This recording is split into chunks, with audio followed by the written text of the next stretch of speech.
తప్పకుండా తెలంగాణకు ఎన్నటికీ స్వపక్షమే, కాంగ్రెస్ ప్రభుత్వానికి ఎన్నటికైనా విపక్షమే అధ్యక్ష. తప్పకుండా ప్రజల తరపున గొంతు విప్పుతాం. అందుకే గతంలోని వారి పరిపాలన ఎట్లా ఉందో ఒక్కసారి తప్పకుండా అద్దం చూపెట్టవలసిన బాధ్యత ప్రధాన ప్రతిపక్షంగా మా మీదనే ఉంది అధ్యక్ష. అధ్యక్ష ఎట్లుండే అధ్యక్ష 2014 ముందు తెలంగాణ ఘనత వహించిన వీరి ప్రభుత్వంలో ఎట్లుండే అధ్యక్ష?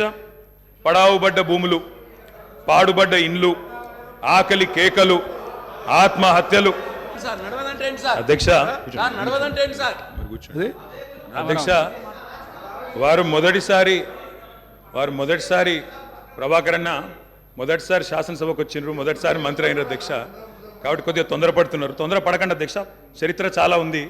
తప్పకుండా మా తాతలు నేతులు దాగిండ్రు, మా మూతుల వాసన చూడండి అంటే కుదరదు. కేవలం క్రెడిట్ మాత్రమే మేము తీసుకుంటాం. మేము నాగార్జున సాగర్ కట్టినాం, శ్రీశైలం కట్టినాం, కానీ మొత్తం మిగతాయి మాత్రం అన్యాయం అంతా వేరే ఖాతాలో దోస్తామంటే కుదరదు అధ్యక్ష. బరాబర్ చెప్తాం. ప్రధాన ప్రతిపక్షంగా ప్రజల తరపున బరాబర్ లెక్కలు చెప్తాం. బరాబర్ కాంగ్రెస్ పార్టీ యొక్క ఏమేమి దురాగతాలు ఉన్నాయో అవన్నీ చెప్పవలసిన బాధ్యత మా మీద ఉన్నది. బరాబర్ చెప్తామని చెప్పి కూడా నేను తెలియజేస్తా ఉన్నా అధ్యక్ష.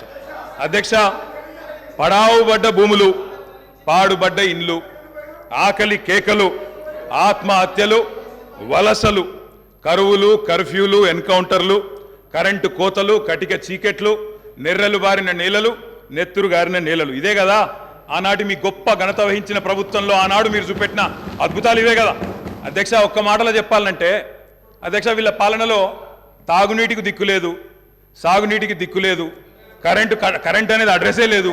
ఇక ఇది వీళ్ళ పాలన అధ్యక్ష. 50 ఏళ్ళు పరిపాలించి అధ్యక్ష ఇక్కడ కూర్చున్న సభ్యులు ఆలోచన చేయాలి అధ్యక్ష. రాజగోపాల్ రెడ్డి గారు చేతున్నారు.